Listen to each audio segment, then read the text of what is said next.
तरफ जाओ।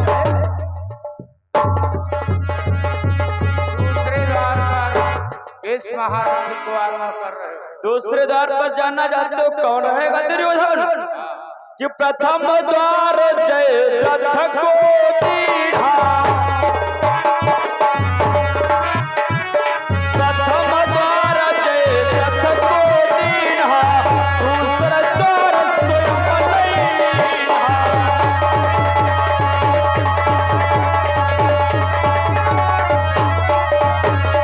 प्रथम द्वार तो शंकर के वरदानी जयद्रथ को दे दिया है, दूसरा द्वार स्वयं मैं संभालूंगा। परंतु गुरुदेव ध्यान रहे, दूसरे द्वार पर किसी प्रकार का छल कपट नहीं होना चाहिए, नहीं तो हम दुर्योधन है, दुर्योधन है। नहीं दुर्योधन, हमारे होते हुए छल कपट कुछ नहीं होगा। तो फिर तीसरे द्वार पर कौन सा महारथी आरोहण करते हो? अवश्य बतलाऊंगा दुर्योधन। कि तीजा द्वार कृपा को दीढ़ा, तीसरा द्वार कृपा को दीढ़ा, चौथा द्वार कृपा दीढ़ा।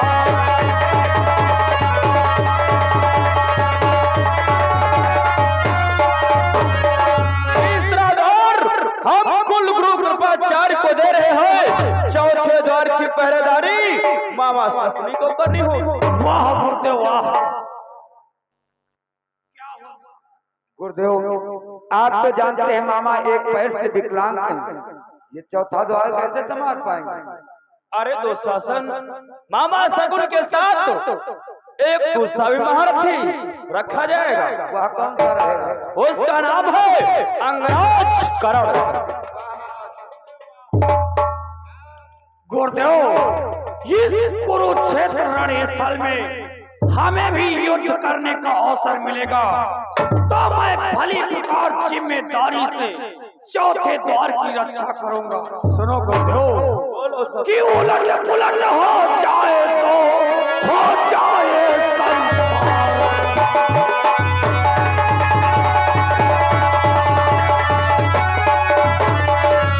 उलट पुलट हो जाए तो हो जाए संसार, मैं जीवित छोड़ूं उसे तो मुझको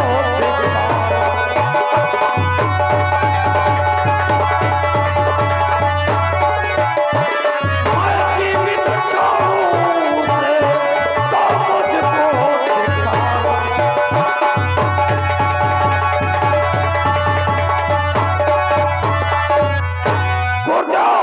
उलट पुलट हो जाए तो हो जाए संसार, मैं जीवित छोड़ूं उसे तो मुझको धिक्कार।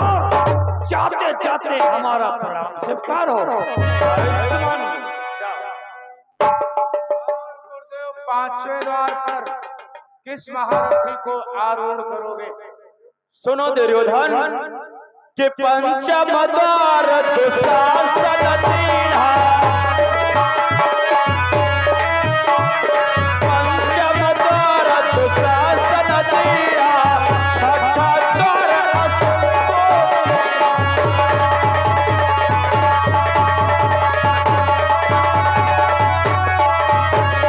पांचवें द्वार की पहरेदारी 10-10 हजार हाथों का पर रखने वाला तो शासन करेगा।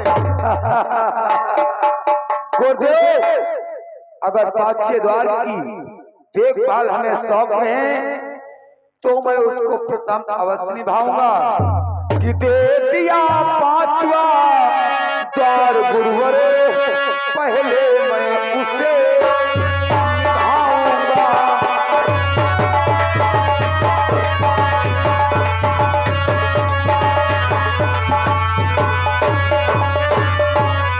दे दिया पांचवा द्वार गुरुवर, उसको मैं प्रथम निभाऊंगा। आ गया अगर जो भीमसेन तो जिंदा ना वो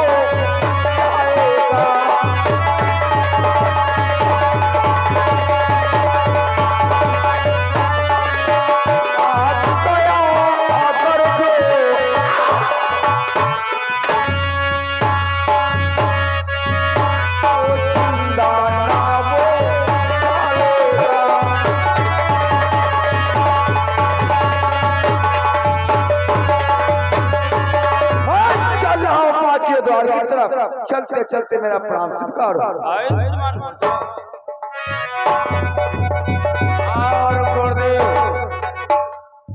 अंतिम द्वार, पांचवें द्वार पर दुशासन, छठे द्वार पर अश्वस्थामा और अंतिम द्वार किसकी झोली में रख रहे हो गुरुदेव? अवश्य बतलाऊंगा दुर्योधन कि सातवां द्वार तुम्हें दैनीहा,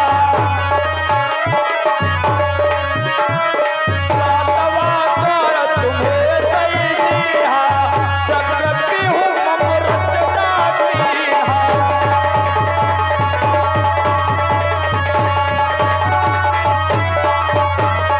सातवें द्वार की पहल तुम्हें स्वयं करनी होगी। वाह गुरुदेव वाह, सातवें द्वार का महारथी मुझे नियुक्त किया है गुरुदेव। सातवां द्वार वो शेर की गुफा होगी, जाने वाले के पैरों के निशान तो मिलेंगे, परंतु जाने वाले के पैरों के निशान नहीं मिलेंगे गुरुदेव। और दुशासन ये भी ध्यान रखना, एक महारथी से एक ही महारथी युद्ध करेगा। अवश्य आपके बनाए हुए नियमों का उल्लंघन नहीं होगा गुरुदेव। ठीक है, चलो तुम सातवें द्वार की तरफ।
पांचों भाइयों की जय हो।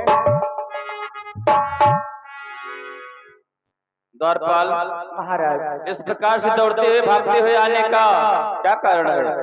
विशेष कारण है महाराज। शीघ्र बतलाओ। महाराज दुर्योधन ने और गुरु द्रोणाचार्य ने, दुशासन ने सही भाइयों ने मिलकर के तुम्हारे लिए पत्र भेजा है महाराज। हमारे नाम पत्र भेजा है? हाँ महाराज। क्या लिखा है इसमें? ये पत्र अपने हाथ में पकड़ो और पढ़ने से पहले हम तुमसे कुछ कहना चाहते हैं महाराज। क्या कहना चाहते हैं? महाराज, आपकी आज्ञा हो कि ये द्वारपाल दुर्योधन की नौकरी छोड़ करके आपके यहाँ नौकरी कर सकता है महाराज। ठीक है द्वारपाल, तुम हमारे यहाँ नौकरी करो। जैसे कि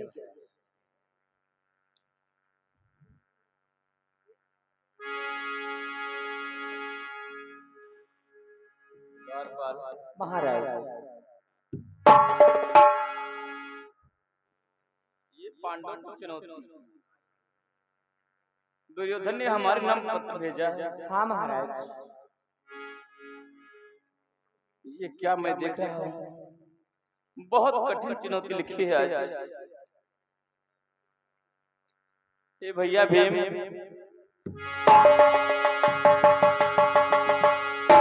कहो दादा श्री, क्या हुआ दादा श्री? हमारे हाथों में जो पुत्र देख रहे हो, एक कौरव दल से आया है कि हे भ्रात भीम तुम ही बोलो, अब क्या उपाय करना होगा।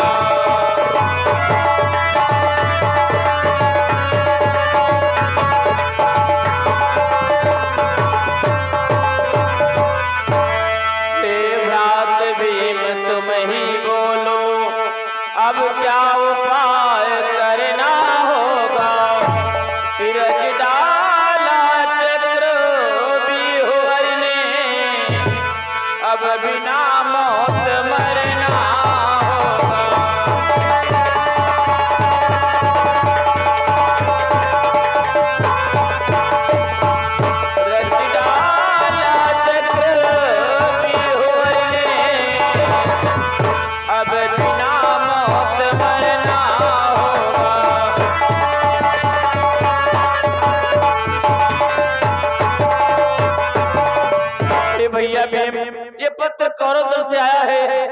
चक्रव्यूह की रचना की गई है।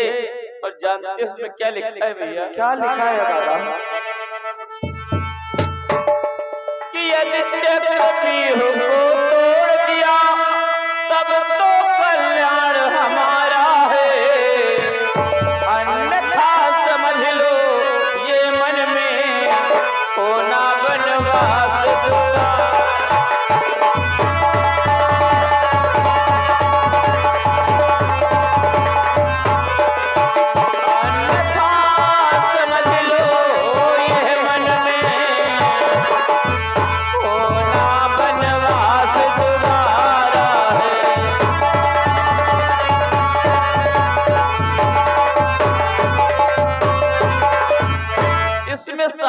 लिखा है कल संध्या तक के चक्रव्यूह नहीं तोड़ा जाएगा तो हम पांचों भाइयों को वनवास हो जाएगा भैया।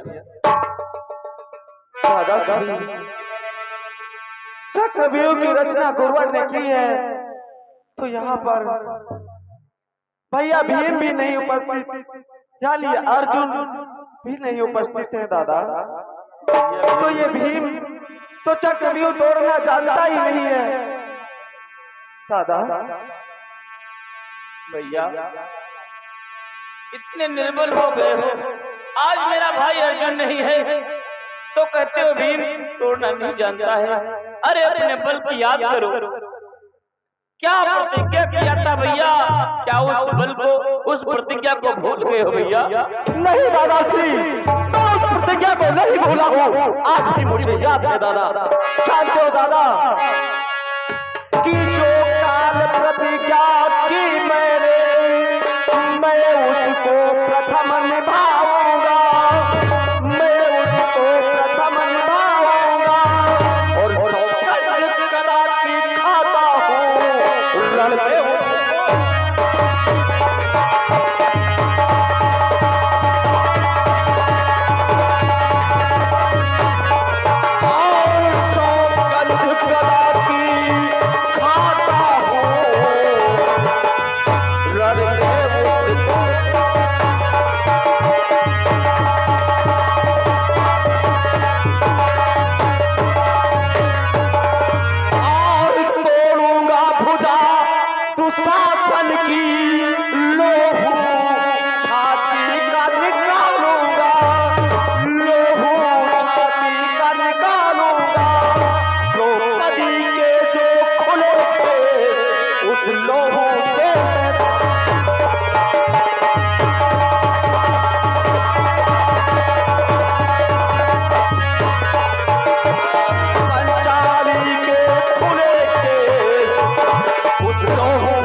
निकाल करके द्रौपदी के जो खुले हुए केस है उस लहू से बांधे जाएंगे दादा साहब।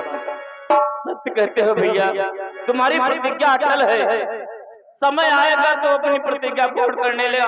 लेकिन आज ये चक्रव्यूह का निवारण कैसे होगा मेरे भाई? मेरे भैया अर्जुन को मालूम है, लेकिन आज वो सभा के मध्य है नहीं।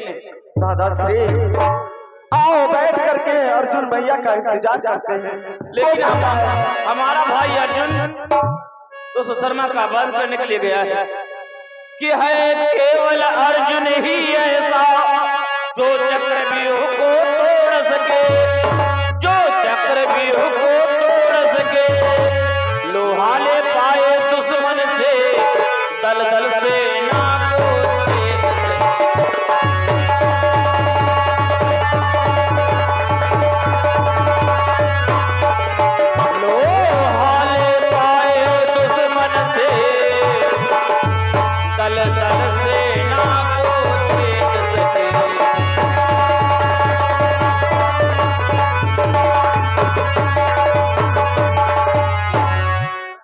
पत्थर से टकराना हमारे भैया अर्जुन को मालूम है, लेकिन आज इस सभा के मध्य नहीं है।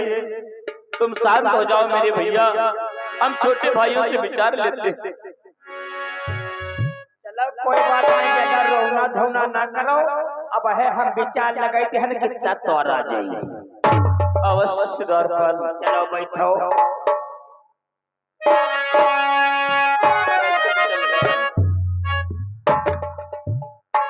एक दो तीन चार पाँच छः, यो नहीं तोड़ पाई है, यो नहीं तोड़ पाई है। और हम तो तोड़ डालम मगर हमका मालूम नहीं। तोड़ डालो। अरे हम तो पहुंच जाए तो तोड़ डालम मगर हमका मालूम ही नहीं। नहीं द्वारपाल, हम चक्रव्यूह की बात कर रहे हैं। क्या चक्रव्यूह तोड़ना तुम्हारी बस की बात है? वो हम कहे चकिया की बात हो रही है, चक्रव्यूह की बात हो रही है। हाँ मंत्री, चक्रव्यूह हम नहीं तोड़े। शांत हो जाओ। रात नकुल,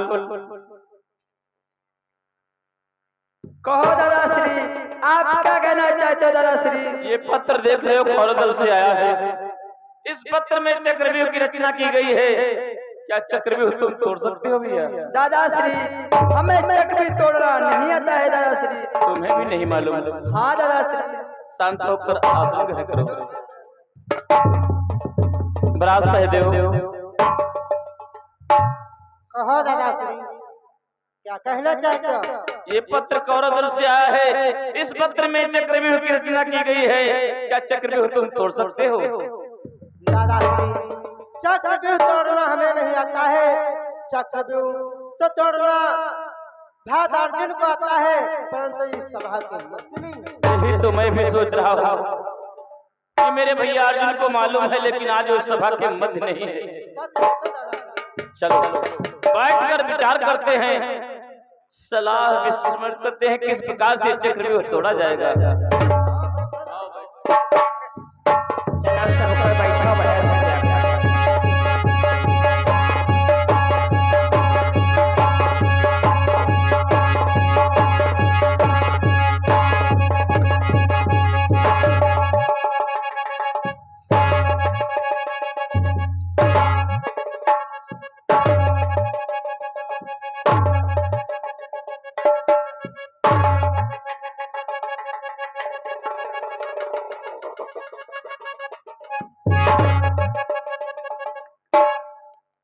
सर्वप्रथम ताऊ श्री के चरणों में अभिमन्यु का प्रणाम स्वीकार हो।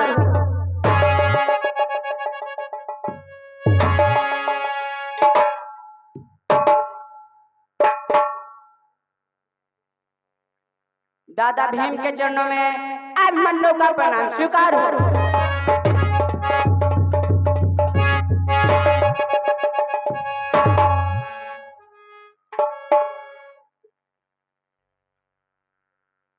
चाचा नकुल और सहदेव के चरणों में अभिमन्यु का प्रणाम स्वीकार हो।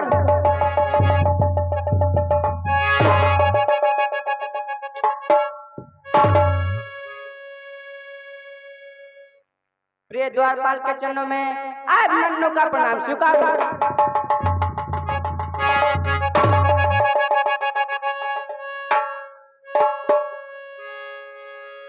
ये क्या मैं आज देख रहा हूँ, मैं जब भी दरबार के मध्य आता था ताऊ श्री मुझे गोदी में उठा लेते थे, लेकिन आज ऐसी कौन सी बात हो गई जो ताऊ श्री उदास बैठे हैं? बोलो ताऊ श्री, आखिर उदास क्यों बैठे हो? प्रिय द्वारपाल, मैं जब भी दरबार के मध्य आता था तो मुझे गोदी में उठा लेता था, लेकिन आज ऐसी कौन सी बात हो गई जो मुझसे दूर भाग रहा है? अरे भैया अभिमन्यु है। अरे यहाँ बातचीत और चल रही है ना, यहाँ जोड़ उठान लाग रहा, कितना काम हमारा तुम्हारा हुई। अरे भैया तुम आए हो, जाओ घर जाओ, दूध पियोगे, गर्म होगा।